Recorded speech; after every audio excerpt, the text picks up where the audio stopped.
So I think I got the green light that we're good to go. Welcome everybody to the first webinar of the Fuels Institute. We started this today. We want to do probably 5 or 6 of these a year. The whole idea is to provide our contributors with a little more access to some in-depth analysis. Today we're starting off with me presenting to you guys some of the things I've been doing to presentations and conferences across the country the last 6 months, kind of tearing apart some of the hype we see in the media. I think we decided to start off with me doing it because our first run, if something goes technically afoul, we want me to be the only one looking bad in doing that. So we want to make sure we're covering our bases here. In the future, we'll have panel discussions and other guest speakers joining us to provide broader perspective on some of the issues that are facing the market going forward. Throughout this, if you have questions, you can use the chat feature. I'm not looking at that because I'll start reading that instead of talking to you. Donovan is monitoring that, and when I'm doing my presentation, we'll open it up for people to raise their hands and ask questions as we go through. So with that, it is just after 1 o'clock, so we can go and get started. The title of this one is Decrypting Media Hype. And really it comes down to the fact that we've got a lot of stuff going on in the media that may or may not be accurate, and we need to really understand a little bit more of what's going on. So first of all, for those of you who may not be as familiar, hold on a second, we got a problem here with the technology. There we go. The Fuels Institute Board of Advisors, here's a collection of logos of those who are on the board. You're all part of the Fuels Institute, so you know that we are perhaps one of the most diverse organizations out there. We range from refiners to biofuel producers, retailers, and all the way to automakers, analysts, and if you come to our conferences, we welcome so often government agents, members of the National Energy Laboratories who are working on the fuels and vehicle space, and a host of others that are interested in the space. So our goal is to create a big tent, bring as many people into the mix as we can, because the only way we're going to learn about what's going on in the market is actually talk to one another and to learn from one another. So sometimes you need to get out of our offices and actually get out and see what's going on, and this board kind of represents kind of the direction we're heading and the diversity of perspectives we bring to it. Now, with that said, you see at the very bottom of the slide there's a disclaimer. What I'm going to talk about today is me. This is not statements that are endorsed by the board. They're not been approved by the board. They're not been signed off. So anything I say today is John Eichberger. It is not any position of anybody who's a contributor to the organization. So for you guys who are part of this organization, if I say something you disagree with, tell me. Completely open to people challenging anything I say. A lot of things that I say are based upon my analysis and other research I've read, plus the Fuels Institute research itself. So with that, we'll go ahead and dive into it here. There's a lot of discussion about disruption, and people will look at a couple major examples in the past, say, you know, disruption can happen. It can be quick, it can be transformative, and we need to be aware of it. So this picture here shows us that on 5th Avenue in Easter 1900 New York City, if you take a look at that, the circle there is around the one car, everything else is horse and buggy. That is a important picture. When you take a look at the next one, 13 years later, there's one horse and buggy, the rest are cars. And people say, you know, 13 years completely flipped the transportation market on its head. And that is a reason why we have to be aware of the fact that transformative change can happen. The other thing people point to a lot is the cell phone. And this is an interesting thing. In 1980, McKinsey forecast that by the year 2000, there'd be about 900,000 cell phones in the world. We're still about 900,000 every 3 days. So forecasts can be very off-putting. You can have an analysis. I'm going to do a lot of forecasting and projection about where I think the market might be going. Keep in mind, there's a ton of caveats in there. A lot of things can happen to change that. What I want to point out here is 2 major things: the automobile and the smartphone. They debuted and delivered immediate, tangible value to consumers, improved their quality of life, improved their convenience and mobility, got them away from their PCs and out in the market so they could conduct commerce without having to reach into their wallet or have to be tied to the desk. It made life immediately more convenient and improved quality of life. As we start thinking about the projections for transformative disruptive change in the vehicles and fuels market today, ask yourself, which things are we discussing that could deliver that immediate tangible benefit to consumers?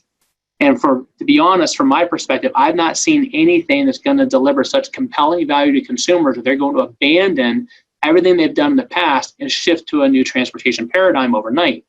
There are things in works that are going to transform the market over time, but I'm really focused on an evolutionary transition, not a revolutionary one.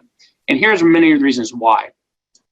Absent an external stimulus, we are not going to transition. So there could be impetus. There could be the government mandating change. That would change the dynamics. But what I'm going to show you the next several slides are trends and where they may go in terms of affecting the market if everything transitions a way the market has transitioned over the past. If consumers are driving the trains, if they're the ones making the decisions, the trajectory that I'm going to show you here pretty soon will fit into that mix. Then I'm going to walk through 6 different factors that can completely throw those things out of whack.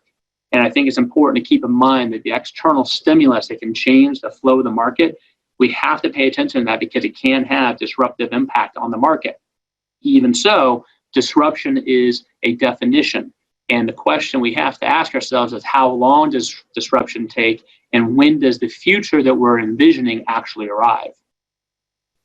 So let's start off, take a look at vehicle sales. So this is 2015, 2016 data on powertrains sold in the United States. 2 record-setting years of more than 17 million units sold each year. And what I want to point out is about 99% of the vehicles sold in 2015 and 2016 were liquid fuel internal combustion engine vehicles.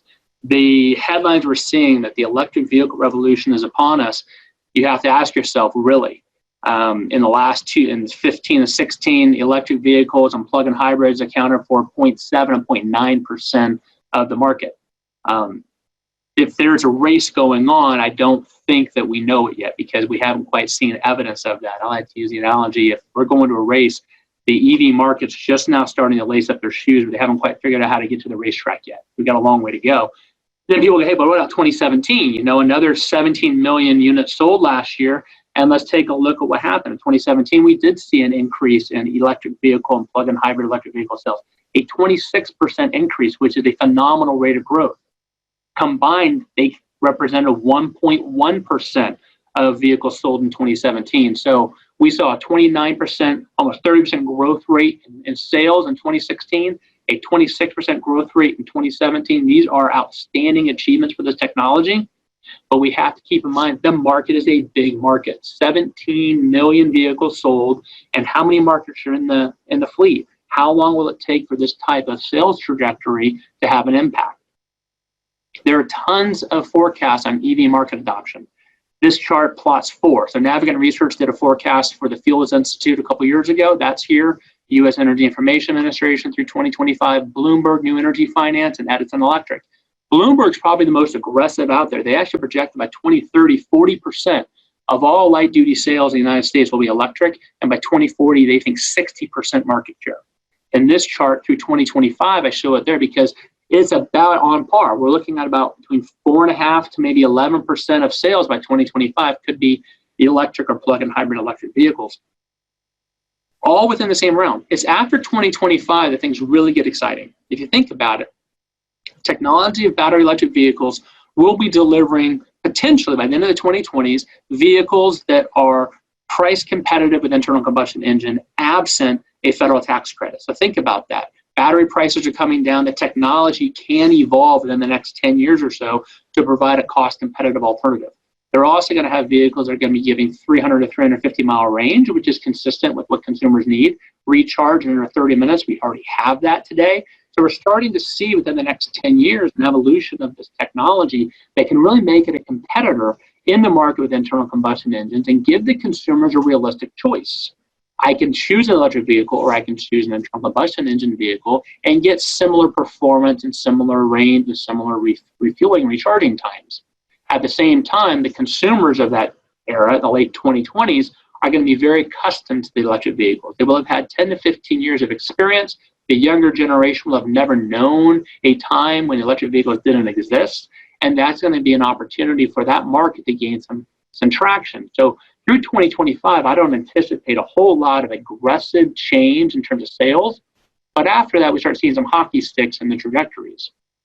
But I think we have to keep in mind that the size of the market is gigantic. There are more than 250 million vehicles registered in the United States.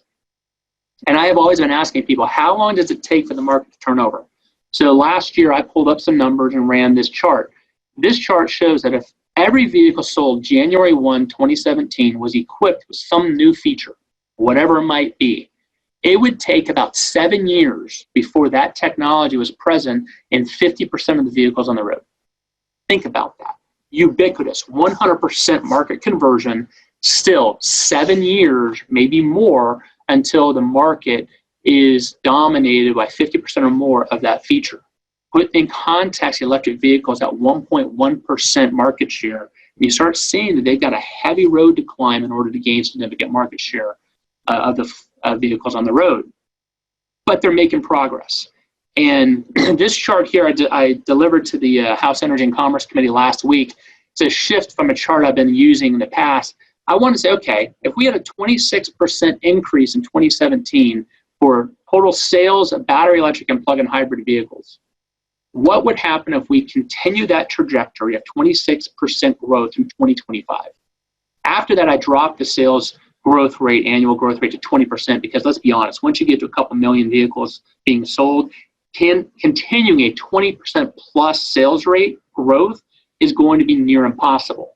So this chart, I believe, is an extremely aggressive plotting of how the battery electric and plug-in hybrid vehicles can gain market share. So if a 26 to 20% growth rate through 2035 were to be feasible, these vehicles could accommodate or could capture 43% of sales by 2035, but only 10.5% of vehicles on the road, because the rate of turnover is very slow. It takes time to move this huge market to something new. And so we're looking at an unbelievable growth rate, which is similar to what Bloomberg New Energy Finance is projecting, a little slower than they project, but it still results in only 10.5% of the market converting of vehicles on the ground to an electric plug-in hybrid vehicles in the next 18 years. And that is a significant dynamic you got to keep in mind. The denominator of the market is very impactful when we start talking about market conversions. This is why I think disruptive activities, disruptive events are unlikely to happen in this market, because the size and scope of the market is so much larger than anything we've seen in the past.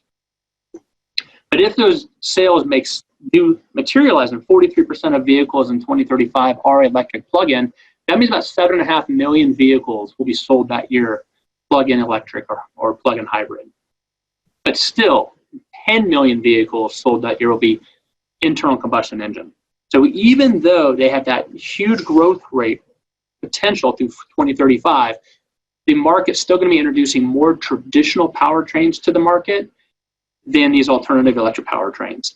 This is not to say that electric vehicles aren't going to take off and aren't going to gain significant market share in time. I honestly believe that electric vehicles will be the dominant source of powertrains in the future, but we have to be realistic on when that future might start. And I honestly believe that we're looking at a long time before we see a 50% market share, even a 20% market share shift to something that's not powered by liquid fuels. Now let's take a step back before I get into the disruptive things that can change my projection, and let's talk about electric vehicles and infrastructure. It's important to keep in mind that we've long thought that we need to have electric charging infrastructure to satisfy a consumer that's going to recharge their battery from depleted to full. That's why we always say, how long does it take to recharge a battery? Well, 30 minutes for 80% recharge. Okay, how often are consumers going to be plugging in a depleted battery? It's going to be very rare. According to ChargePoint, they believe 80% of charging is going to occur at home or at the office. People drive 30 to 50 miles a day. They're going to plug in at the office, plug in at home. They're going to keep a pretty heavy charge in their battery long term. 20% of the recharging is going to happen in market. So there's two dynamics here I think are important. One, the consumer of an electric vehicle is not going to be the same type of person as those of us who drive internal combustion engines. Right now, we get in our car, we go for a road trip, we pull off, get gas when we need to, or we need to go to the bathroom, we fill up. An electric vehicle driver is going to know, I have 300-mile range, I got a 280-mile drive. At a certain point, I'm going to want to recharge. Before I leave my house, I'm going to plan where I can find a recharging outlet within a certain mileage marker. So at 150, 180 miles, I'm going to want to plug in for 20 minutes. I'm going to pick my spot before I leave. It's a very different dynamic than what we have today.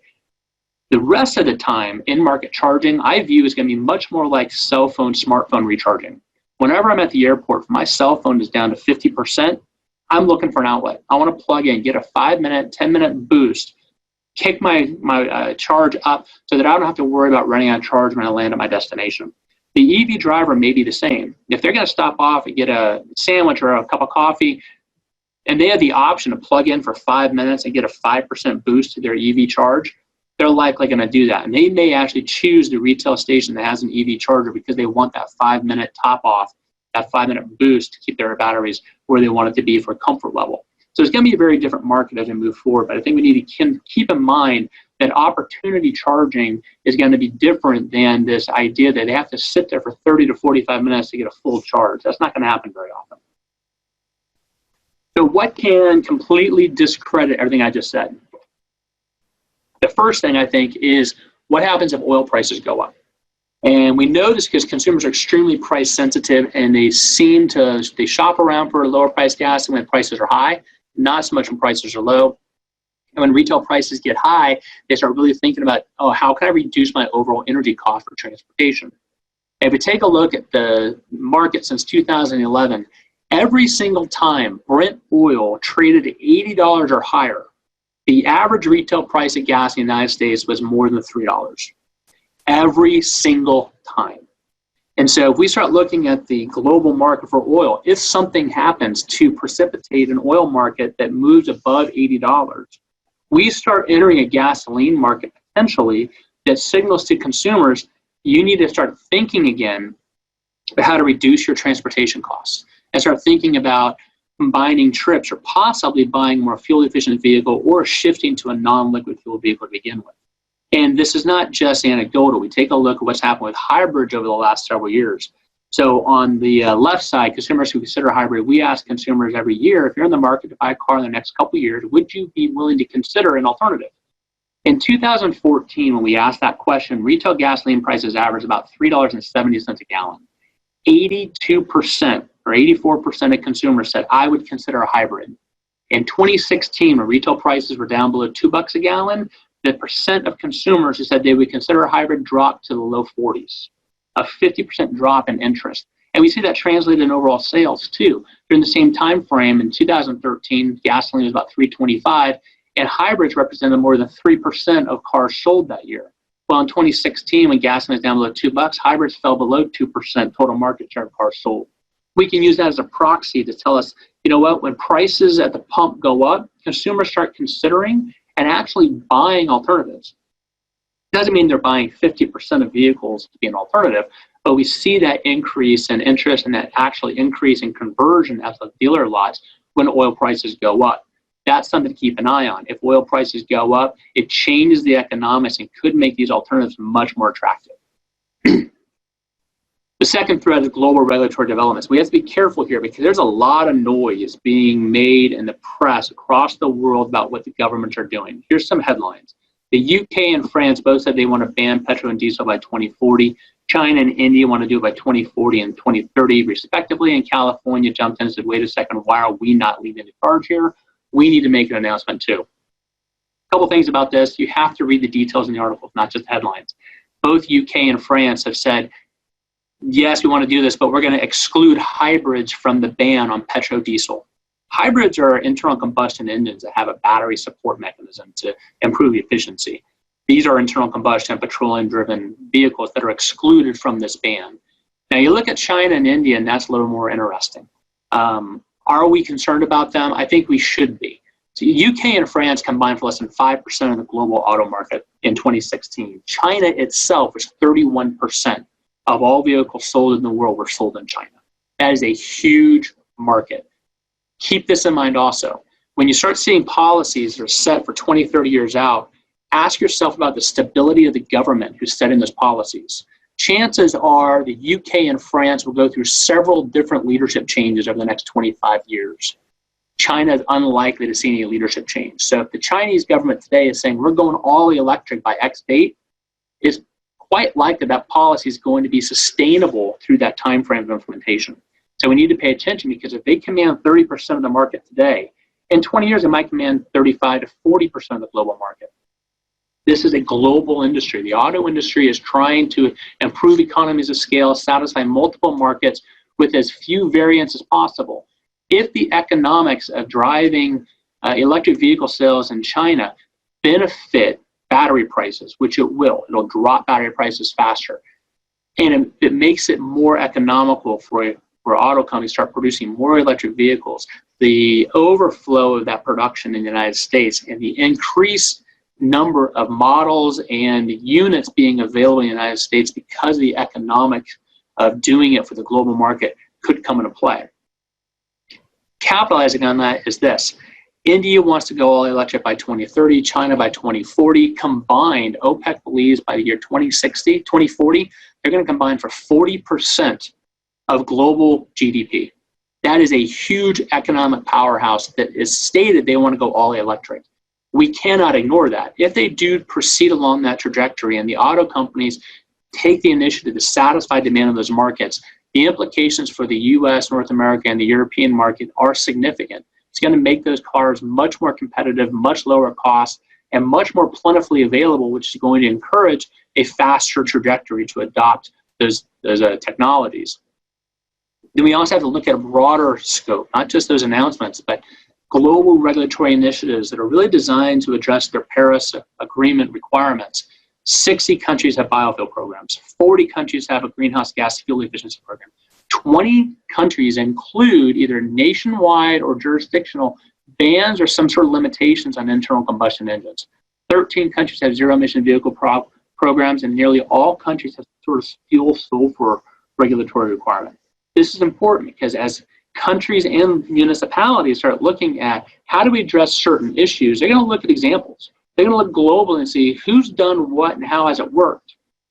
If programs like this are making a difference in certain markets, the ability and the potential for them to spread to other markets grows.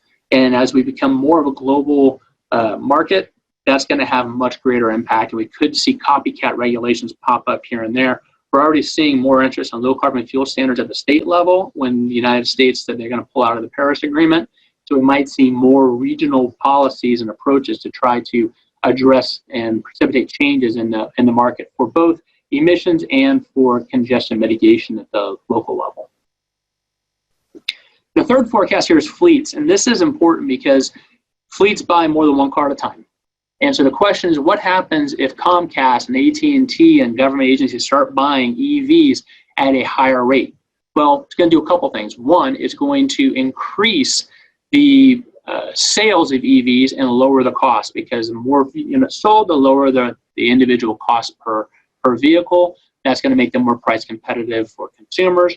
But more importantly, consumers are creatures of habit. They like to see things in the market. They want to be comfortable with stuff before they adopt it. If you start seeing fleets that service your community driving electric vehicles, now you start triggering in your head as a consumer, hey, you know what, I'm seeing more and more of these. They must be pretty reliable if they are counting on it. If they drive more miles than I do, then maybe it would make sense for me to look at it. You start seeing this kind of Me Too type of adoption strategy of they're proving the technology to me, and as a consumer, maybe it's time for me to start thinking about it. And why would fleets possibly buy electric vehicles? According to Rocky Mountain Institute, they believe that an electric vehicle could reduce the annual operating cost for a fleet by about $1,000 per year per vehicle. Think about that. If you're a fleet manager and you're managing 100 vehicles and you can transition to an electric system and you can save $1,000 per vehicle, that's $100,000 to your bottom line every year. That is a powerful incentive. And with vehicles that are coming on the market that have 250-mile range and can recharge at a pretty fast clip, the viability of this is starting to materialize. We may see fleets start looking at these more aggressively. And if that happens, the domino effect in the market could be significant enough to change the trajectory curve that I presented earlier. Urbanization, generational shifts. This is not a what if, this is happening. We are seeing a change in the market. Since 1950, we've seen a significant increase in the percent of Americans who now live in urban metropolitan areas, from 56% of American citizens to 84%. By 2060, we're going to add 100 million people to our population. Chances are they're going to populate the cities as well. And that creates a whole new realm of issues that need to be addressed in the transportation and mobility sector. But at the same time, the younger generations are moving to the cities. We've seen a change. 33% of 20 to 34-year-olds lived in the cities in 1970. In 2010, 40% of them lived in the cities. They're starting to see a lifestyle improvement, a lifestyle change that they like in the more metro areas. in those metro areas, having a car is much more complicated, much more expensive, and maybe not as convenient as it is to have it in a suburban or a rural area. These younger generations that are moving to the cities are also not as anxious to get their driver's license. In 1982, 91% of 20 to 29-year-olds had a driver's license. In 2012, only 82% of them had a driver's license. That's a 10% drop in the number of 20-somethings that were allowed legally to drive a car. And they're fine with that. They're not really concerned about that. Some of them are, but we're starting to see a shift in terms of mindset. And if that continues, and as they continue to move to the urban environments, the idea of owning a car or needing to drive changes dramatically.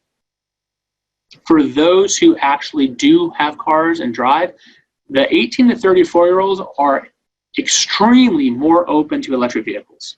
So how do these, I mentioned the nexus of technology readiness at the end of the 2020s and consumer readiness at the end of the 2020s. Well, the 18 to 34-year-olds that we surveyed, nearly 70% said they were very or somewhat likely to consider an electric vehicle. Compared to the 35 to 49-year-olds, it was down to below 50%. So you're seeing a shift in generational attitudes towards electric vehicles. And in the next section, I'll talk about their entire shift in attitudes about driving, which we're already seeing in terms of the licensing rates and where they're living. And that leads us to mobility as a service. This is a concept that I kind of dismissed a while ago, thinking it's not that important, it's not that dramatic, and we don't need to worry about it too much. But the more I've looked into it, especially the last 6 to 7 months, the more traction I see this gaining.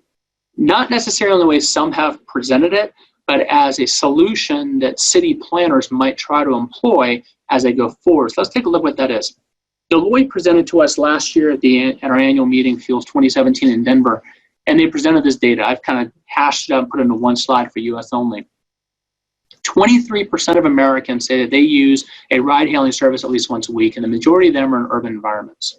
But if we look at the blue over on the right-hand side, this is where it gets really interesting. 44% of Generation Y, Generation Z consumers say they've used a ride-hailing service. And of those, 64% now question whether they will need to own a car in the future.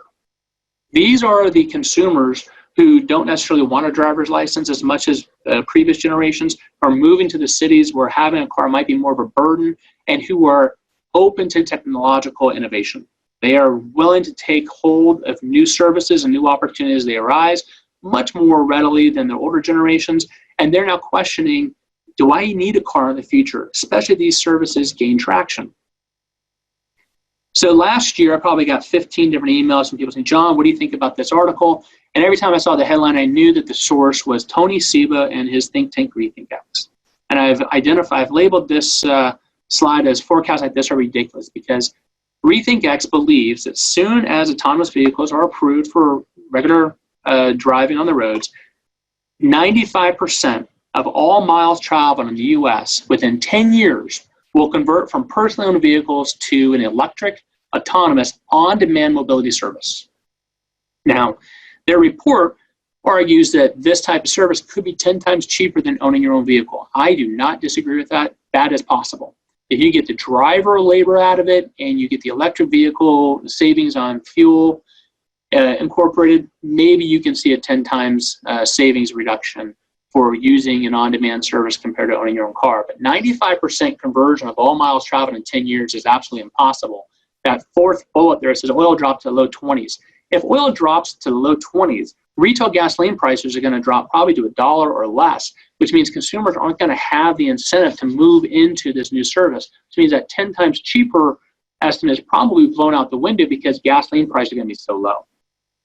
Plus, you've got big swaths of the economy and the consumer public that is not going to do this. The number one selling vehicle in 2017 was the F-150, representing about 4.5% of all vehicles sold.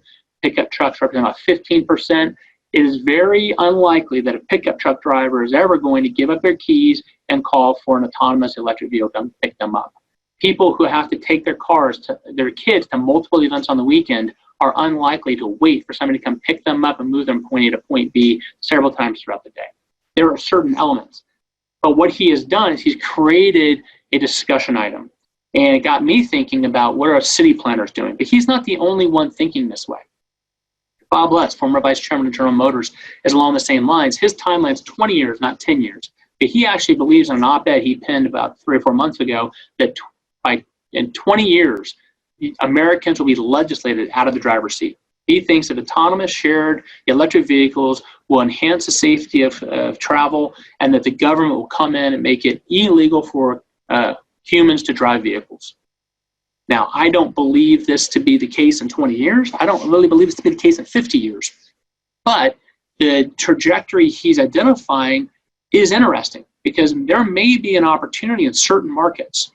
Boulder, Colorado, for example, had a Rocky Mountain Institute do a test to see what would it take to encourage consumers that are coming to Boulder to use a ride-hailing service instead of driving their own car, because Boulder is anticipating the need for 6,000 to 8,000 more parking spaces in the next 10 to 15 years, and they don't want to have to build that type of infrastructure. They rather use the land for more financially appropriate uses rather than garage spaces. Maybe you see pockets, Austin, Texas, maybe Washington, D.C., Boulder, maybe New York City, where you start encouraging an autonomous on-demand electric service provider to come in and improve the flow of traffic, get rid of the need for parking spaces, get rid of congestion, reduce emissions, do all these things that the younger generations moving into these markets are interested in. I can see pockets popping up here and there. The Rocky Mountain Institute anticipates that by the year 2025, there are about 26 markets that could be early movers to take advantage of this type of mobility system, and they estimate there's a market value proposition for about $120 billion in 2025. That is why there's 15, 20 companies investing so much resources to develop autonomous vehicles, on-demand services, and all these features that go into facilitating this type of market development. Now, I believe we could see several pockets pop up here and there that have this type of service, but they're going to be very different. Every market's going to have its own unique characteristic. It's going to take years before we start getting a common structure, and then it'll take even years beyond that before these markets start connecting one another in some way. That being said, a couple years ago, we asked college students in our university case competition to design the transportation system of the future. The 13 finalists, every one of them had some element of autonomous electric shared mobility paradigm incorporated in their study. Every team of 13 college students, 13 teams of college students across the country, they view it this way. Bob Lutz views it that way. Tony Seba views it that way. City planners across the country are looking at it. There are opportunities here that could start changing the face of transportation in the future. So the first 5 kind of talk about what could accelerate the adoption of electric vehicles and advanced mobility solutions. Well, this last one here kind of dives into what could slow it down. And it really comes down to advancements in internal combustion engine capabilities. This is a chart that was presented at the SAE conference earlier this year, and I stole it. I have not told him I stole it, but he's a good friend, so hopefully he doesn't complain too much. But basically, this kind of summarizes some of the advancements. We're starting to see more use of variable intake timing for valves to control how much fuel is being put into the piston chamber during the power stroke. That improves efficiency. In order to restore performance, they're throwing turbo boosters or hybrid battery systems into the system to make sure that consumers have the power they need, but can start having more fuel-efficient engines. We see 2 engines in the market this past year, one last year, one coming on next year. Infinity's variable compression turbo engine, that changes the compression ratio through a linkage in the bottom of the piston stroke from an 8-to-1 compression ratio when additional torque and power is needed to a 14-to-1 compression ratio when efficiency is designed. So that engine is designed to change the structural performance of the engine to capture the efficiency and the load requirements of performance. Mazda has announced they're bringing the Skyactiv X to market next year, which is a spark-controlled compression ignition engine. The reports on efficiency are very wide-ranging, but basically they're saying that we think we can use the benefits of a compression-type engine like a diesel engine to create a more energy-efficient engine running on 87 AKI fuel. You have other things going into technology to boost efficiency. Even though the C-suites of the automobile manufacturers are all saying we are investing billions of dollars and shifting to an electrification strategy, the engineers continue to work on getting more and more miles per gallon out of the traditional internal combustion engine. And the one that's gaining the most interest is how do you optimize an engine to run on a fuel that has a more narrow band of octane and a higher threshold. The idea is if we can design an engine and we can create a fuel supply that allows the engineers to calibrate that engine to run on a much more narrow spectrum and not have to retard spark to protect against knock when using a sub-octane fuel, then you can get a more efficient engine, get more miles per gallon, lower emissions, and more performance out of that engine. Now, the question is, how do we do it? Fuels Institute will be releasing a report here hopefully in May, soft release, full release in June, and then a series of workshops throughout the country in July, where we're looking at how would you create a fuel to match the octane needs being specified by the automakers? What would be the constituent components? What would be the scalability of those components? What would be the cost and operational capacity of those fuel blends? What is the ability to then deliver that fuel to market? Do we have to change infrastructure? Is the market set up? Do we have to protect against misfueling to ensure that we don't use a low octane fuel and a high octane optimized engine? How do we do that? How do we get it to market? How do we sell it to customers? Customers are not that alert when they're fueling. We see images all the time of consumers on their cell phones driving off with nozzles in the back of their car. How are we going to teach them to use a new fuel? And how are we going to make that transition? So there's a lot of questions, but what I'm hearing from the auto engineers is if we can optimize that engine with a specific fuel, we can get immediately 3-4% fuel efficiency benefits. But once you tack on several other things that optimization strategy enables, we could get up to double-digit fuel efficiency improvement, and that is a big deal. And so there's a lot of activity happening on this, both in Washington and throughout the industry. The National Labs have been doing tons of research on this, and we'll be continuing that discussion this summer through our workshop series the week of July 9th. So let me talk quickly about diesel, and then we'll open it up for questions here. Diesel's not dead, and it's had every opportunity to die. Germany just announced that cities can ban diesel engines. I think that's the announcement they made. So you're seeing regulatory initiatives still taking off, but domestically is not really going anywhere. We've asked consumers ever since the initial scandal hit about testing irregularities and manipulation in 2015, I think it was, even before that. If you're in the market to buy a car, just like we asked about electric vehicles, would you consider a diesel? And we've actually seen a slight increase. We haven't gotten really above 40%, but we haven't seen a deterioration in that either. And now 40% is not half, but 40% of consumers would consider a diesel, and that's a good number, especially given the recent publication of scandals and emissions challenges and concerns in European cities in particular.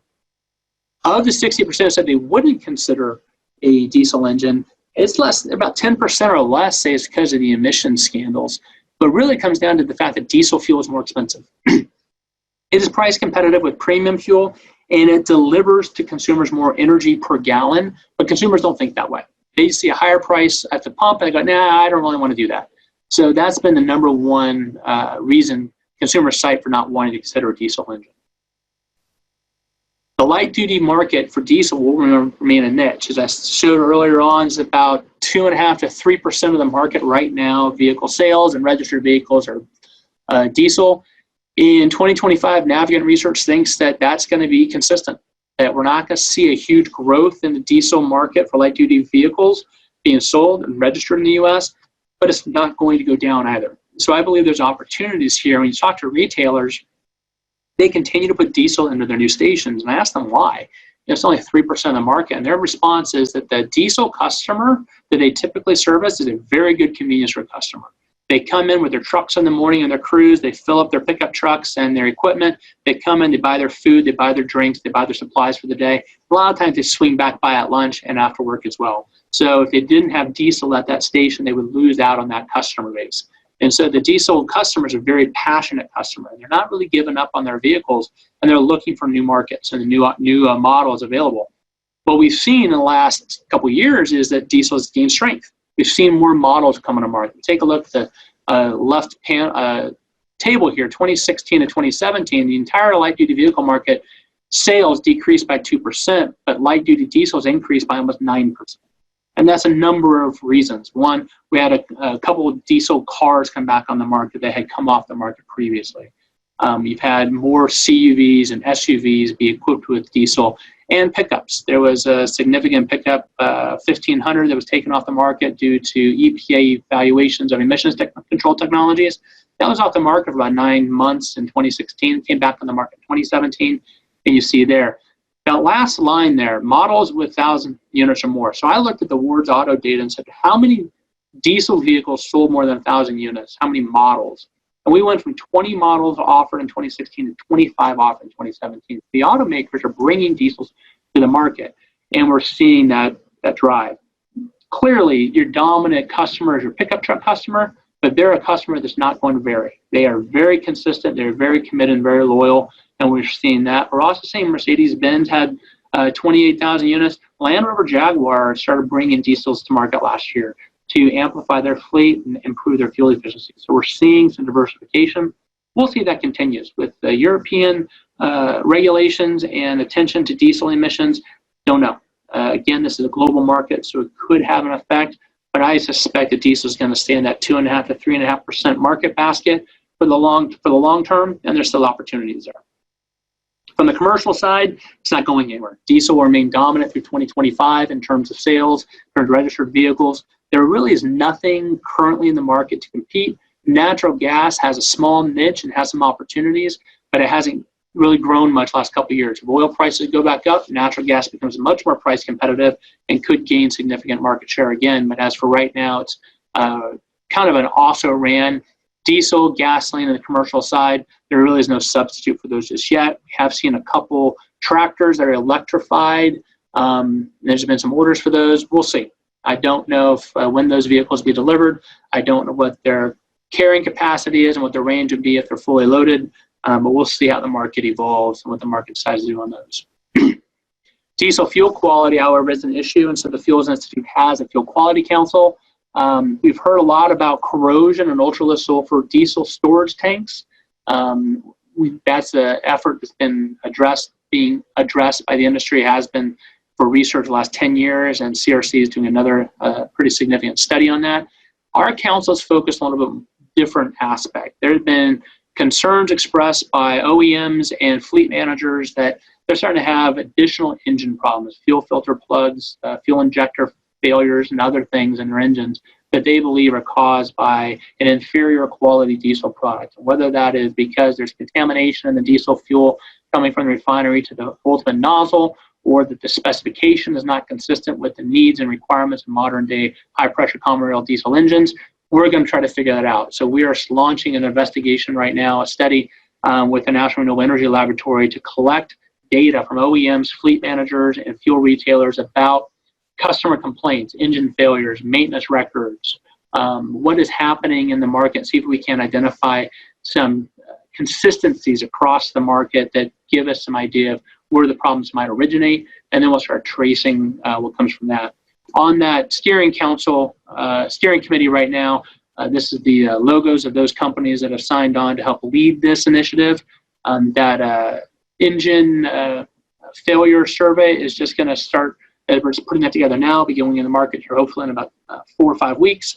And then we're also going to be looking at working possibly with CRC or another organization to do a fuel sampling survey to start evaluating what is the quality of diesel being sold at the nozzle, and how does that compare to the specification of diesel at the refinery gate, so we can start identifying where are some challenges, where are some opportunities to lead the industry to figure out long-term solutions to make sure that the fuel and the engines are working as well together as possible.